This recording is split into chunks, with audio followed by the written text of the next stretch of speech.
Why would you say, or what would you say one of the biggest problems are for so many couples like connecting after having a baby?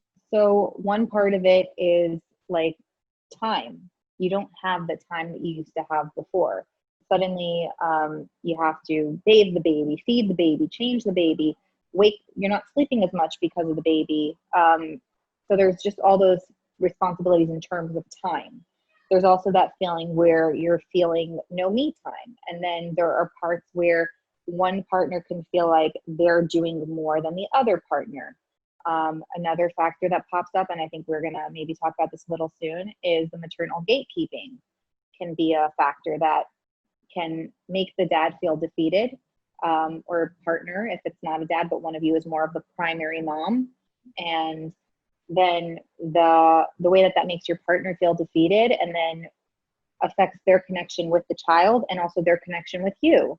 Then there's like the different hormones. There's moms feeling touched out. We're so overstimulated from the nursing, the holding. There's like somebody always on you that then like you just want a break from everything.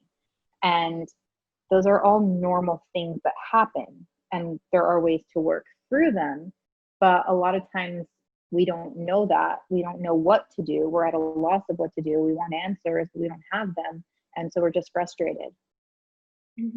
Absolutely. And there's also financial stresses that can come up after babies. Like, I mean, I saw the statistic that the average child costs like $200,000 over the like till they're 18, and that's if you don't send them to private school, and that's like, that's with a lot of expenses that some families have not included.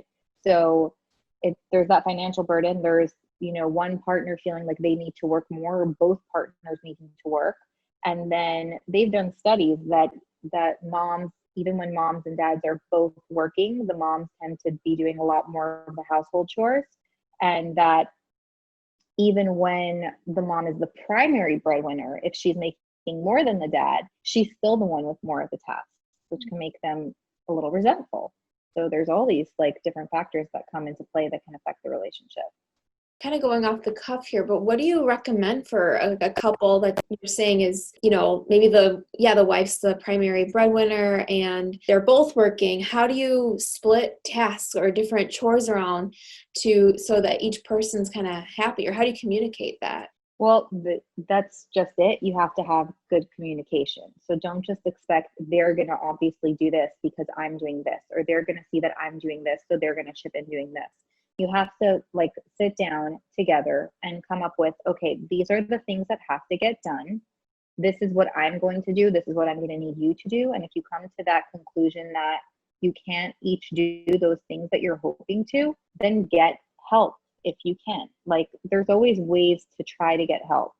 So whether that's if financially you can, getting in a cleaning lady once a week or so. I know when I had my first daughter, we had somebody coming in for a few hours once a week just to like do the deeper cleaning and like fold laundry, like little things that took time, but that I didn't have the head to do when I came home from work and then had to be busy with our daughter. And my husband didn't want to do it either. And so that was the solution for us.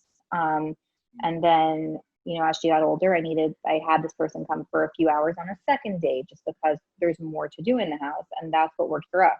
So it was a matter of either cutting down my work schedule or keeping my work schedule and getting a little bit more help, which sometimes it does balance out. And this is kind of the same thing with like any moms who are working moms. And if you think of outsourcing business tasks, you think like, oh, I'm hiring someone to do this. But then you realize if I was working on the more important tasks in the business during that time, ultimately it's serving me in a much better way. It's helping my business grow quicker, faster, and ultimately is going to help the bottom line better than if I try to do everything myself because I don't want to hire someone for that $10 an hour or whatever it is. Mm-hmm. So it's, in your home, you have to realize that as well. Like, is getting someone to come in for $10 to $15 an hour for like 4 hours a week better for our relationship and our physical and mental health because we're not kind of like, feeling burnt out doing everything.